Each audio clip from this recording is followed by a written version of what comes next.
सुप्रभात प्यारे बच्चों। तो चलिए बाल पथ पर अपने आज के दिन की शुरुआत करते हैं। आज की कहानी का नाम है मीरा बहन और बाघ। कहानी की शुरुआत होती है बच्चों। मीरा बहन का जन्म इंग्लैंड में हुआ था। गांधी जी के विचारों का उन पर इतना असर हुआ कि वह अपना घर और अपने माता पिता को छोड़कर भारत आ गई और गांधी जी के साथ काम करने लगी।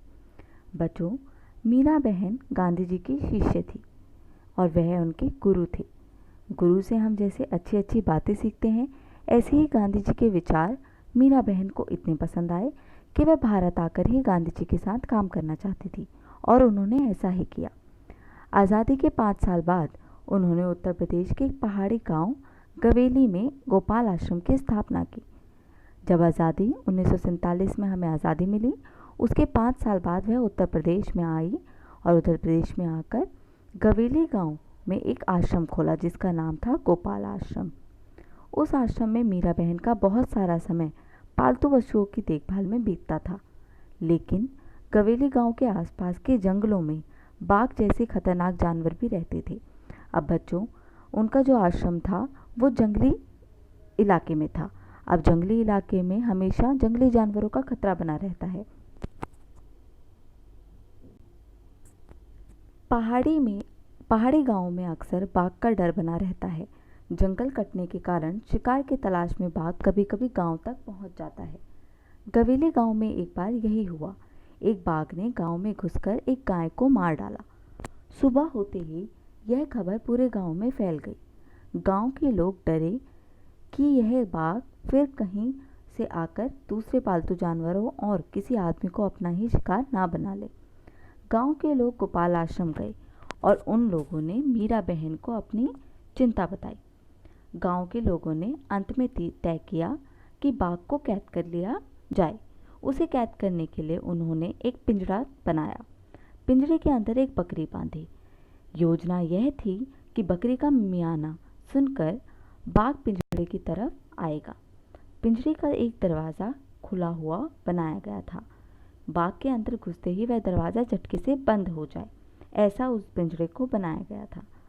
शाम होने तक पिंजरे को ऐसी जगह पर रख दिया गया जहां बाघ अक्सर दिखाई देता है।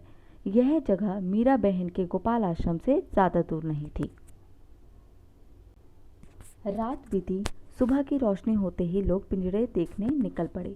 उन्होंने दूर से देखा कि पिंजरे का दरवाज़ा बंद है। वह यह सोचकर खुश हो गए कि बाघ ज़रूर पिंजरे में फंस गया होगा। लेकिन जब वह पिंजरे के पास पहुंचे तो क्या देखते हैं, पिंजरे में बाघ नहीं था। लोग चकित थे। चकित मतलब हैरान होना। बाघ के अंदर गए बिना पिंजरे कैसे बंद हो गया? मतलब बाघ तो अंदर नहीं था, तो पिंजरा कैसे बंद हो गया? लोग मीरा बहन के पास पहुंचे। लोगों ने सोचा गोपाल आश्रम के पास में ही था, इसलिए शायद मीरा बहन को मालूम हुआ कि रात में क्या हुआ। पूछने पर मीरा बहन बोली, देखो भाई, मुझे नींद नहीं आ रही थी। मैं सोचती रही कि आखिर बाघ को धोखा देकर हम क्यों फंसाएं, इसलिए मैं गई और पिंजरे का दरवाज़ा खोल दिया, मतलब दरवाज़ा बंद कराई। इस कहानी में मीरा बहन के विचार भी कहीं ना कहीं गांधी जी के समान ही थे।